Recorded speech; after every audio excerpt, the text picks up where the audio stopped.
I've always feel a certain obligation to talk about anti-Semitism because the hatred of Jews is it's still pretty strong. I don't know. I know I have an idea of where it comes from. I'll say something about that later, about how it emerged out of Christianity. Jews identified as killing Christ, meaning committing deicide, meaning you kill God because Christ is God, and so Jews identified as being the killers of God and killers of Christ, and so that just was a hatred that wove itself into Christian teachings for 2,000 years, which is, of course, the foundation for hatred of Jewish people on the part of Christians. But anyway, I do this talk, and last semester I did the talk, and I was contacted by somebody in Germany.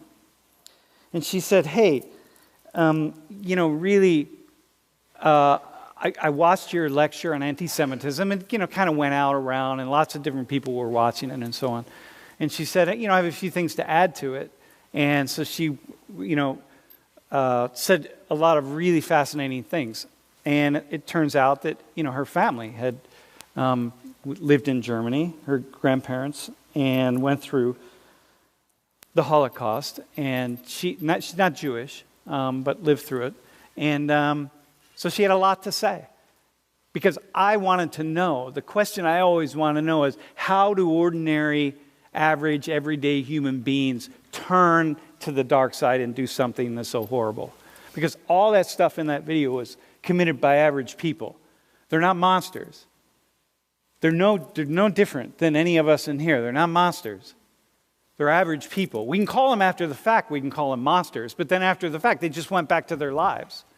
The people that were committing these horrible crimes went back. They were the milkman and the mailman and the woman who's the architect or the school teacher or the this or the that or the engineer. It doesn't matter. They all go back to their lives after this period of being monsters.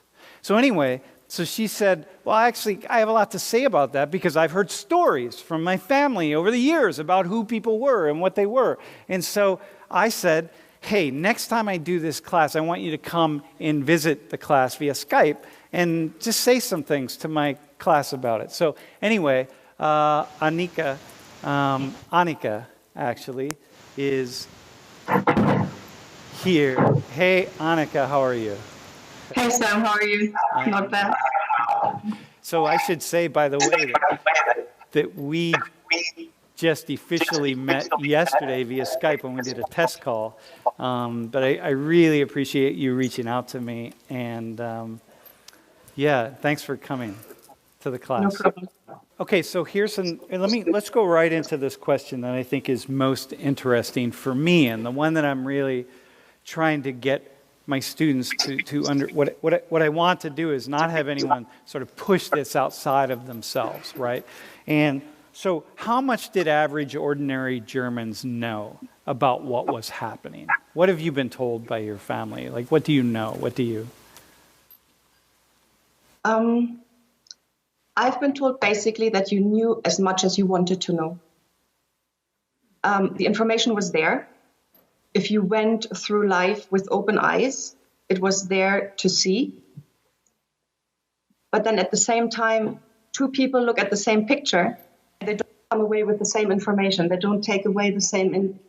You might show the same picture to two people, and one will come back with, big story and all the details. The other one will say like, there was a tree maybe. What do you do with the information that you get? Does it register? Do you think about it? And then what do you do with the information? Maybe it's dangerous to know. Maybe it's dangerous to verbalize thinking about these things. So it's maybe better not to know anything. And you just kind of push that away. But especially in the big cities, after the airstrikes, concentration camp inmates were used to clear rubble. That was pretty obvious, and people walked past them. There were, in Berlin alone, there were about 4,000 small forced labor camps because you had to keep the economy running, right? Everybody was at war. And that was pretty obvious. You know, you walked past them, you saw the barracks, you saw all these sheds where the people from Eastern Europe were held in slave-like conditions. You could, of course, look at that, or you could just cross the street and look the other way. So that's actually really disturbing to me, because as a teacher, one of the reasons that I teach is because I want to get people to look at things in new ways. And I don't want to tell them the truth because I don't think I have the truth. But I want them to get to walk down the road and look at something that maybe they've never looked at in the past and actually have to interpret it. So when you say people knew as much as they wanted to know, and I think about how many Americans and how many people in my class, for example, are not looking at Yemen and the U.S. role in Yemen and the U.S. role in various things around the world, but are really going to just be busy doing something else because it just feels better. So you had a lot of people who just really survived by keeping their heads down and not asking questions. And okay, they didn't do anything really horrible. They just didn't do anything positive to help resolve the situation or make things better. Yeah. Well, the Nazis did something really, really effective very early on. Because, you know, when the Nazis came to power, nowadays we tend to think of, oh, yeah, landslide vote, they were in power, that was it. But it wasn't really that clear cut. So they knew they had to really nip any kind of resistance in the bud right away.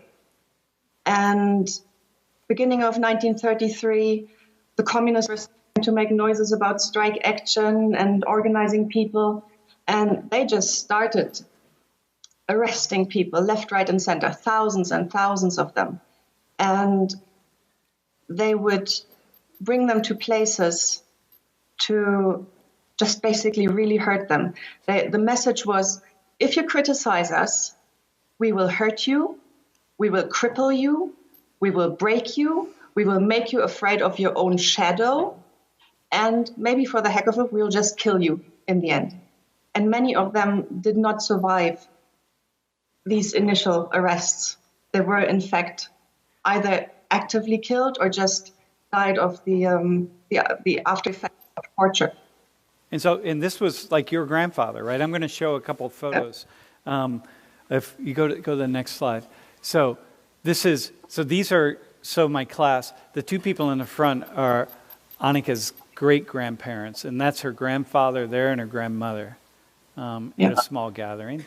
And the next slide, this is her grandfather here holding a plant, right? Look at the Nazi symbol in the back. But they were communists, right? So they were not Nazis at all. They were anti-Nazis, which is why your grandfather was arrested and imprisoned, right, for 5 years, right? No, it was he was really young. He was just 18, so for him the imprisonment was actually really short. His parents were imprisoned a little bit longer, but the place where they were brought was not designed to be long-term imprisonment.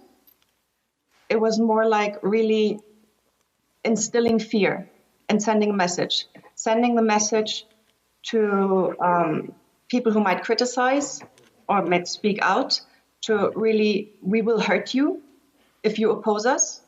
And also sending a message to people who might not oppose the Nazis that it's really okay to hurt, rob, abuse people who don't toe the line.